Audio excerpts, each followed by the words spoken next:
Well, Mr. Prime Minister, now coming to some serious questions. You recently banned all these celebrations on New Year's Eve in solidarity with the Palestinians. While it was well intended, Mr. Prime Minister, it raised two questions. A, about law enforcement, and B, about the global image of Pakistan. I mean, for the first one, celebrations still took place in the absence of law. For the global image, I mean, Pakistan, the only Muslim nuclear-powered country, has now gone to a status that when generations are being literally wiped out, this is what we are doing, banning fireworks. What do you have to say about that? First of all, there was a lot of criticism also, and there was a lot of appreciation behind this decision. So there is a mix of both. There is a section of society which wanted to celebrate the New Year, and down the line, after 100 years, they wanted to be documented as someone on that particular second, 12 o'clock, 1 second, dancing and having festivity and so on and so forth. So they're very, very critical of this decision, and I don't mind of the criticism.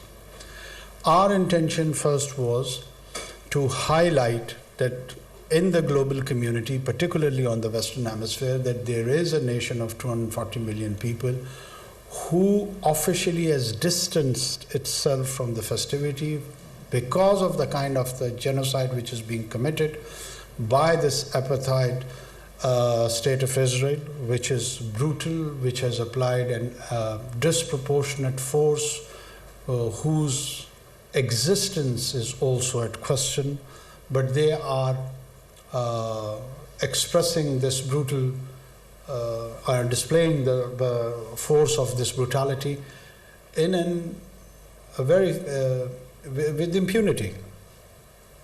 So what are our options? One, do we go to the war? Yes. I'm an interim prime minister. Do you expect me to take the 240 million people to the war? Probably a nuclear war. So you are very quite serious people and raising a very serious question to me. Think about it, have a grand assembly, mull over it. I can't alone take such a big decision. It's huge. It's big.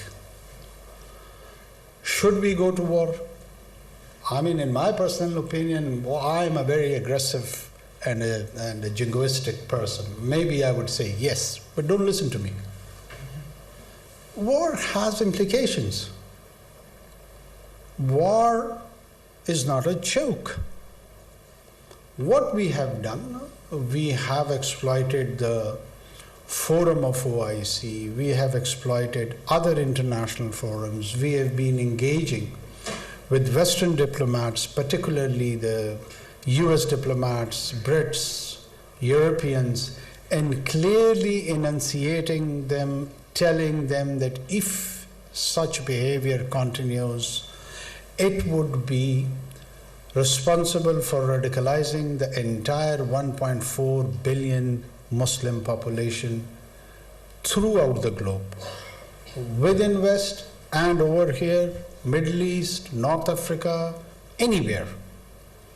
So we are trying, the immediate objective is that somehow or other we stop this senseless war and create a humanitarian corridor. This is the kind of a message which the military leadership recently took the United States.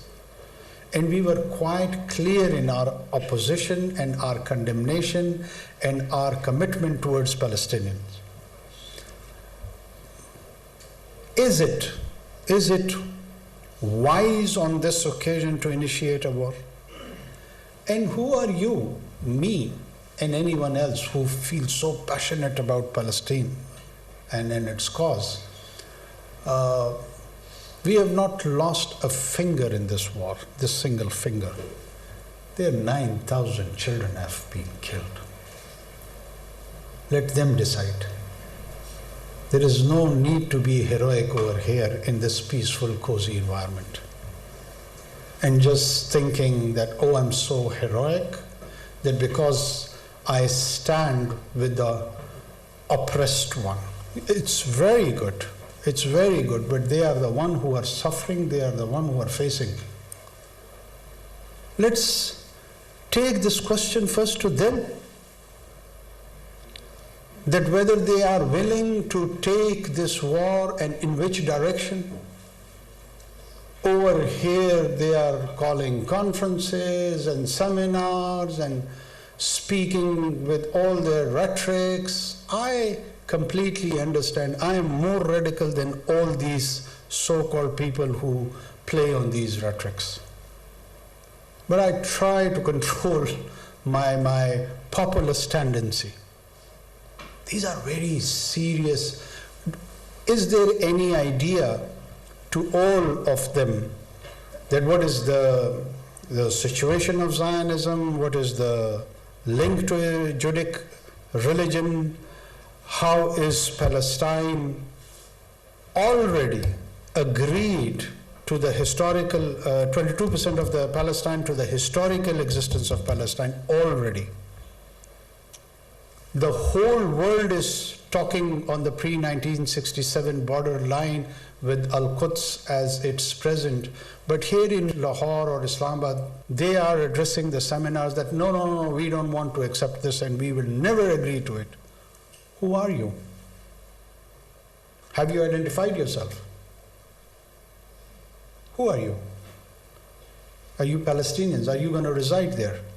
Are you going to counter the state of Israel? Their Raat, their planes, their bullets are my child. I have one by the one.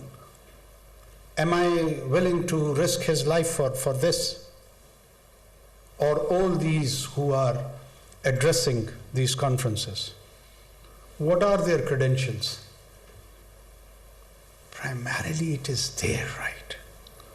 We should just support them whatever they say.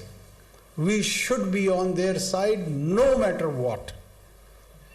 Instead of creating a front against the state of Israel, they have started a front against the current government. Wow. Good luck.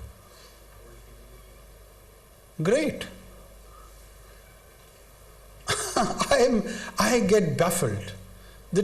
Are you genuinely committed to that cause? Or you just want to abuse me? Go ahead, do it. Am I Netanyahu? And what are the practical suggestions?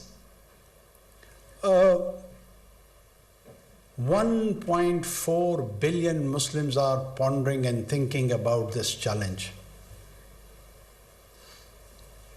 I would be only remembered in history for allowing the aerial firing or not, or allowing someone to have a glass of alcohol or not. Let the history judge me. I don't care. I don't care at all. Yes, it was a gesture. The governments, they display small little gestures in their diplomatic communication, so the messages are sent. This message was not for domestic audience, it was more for a global audience.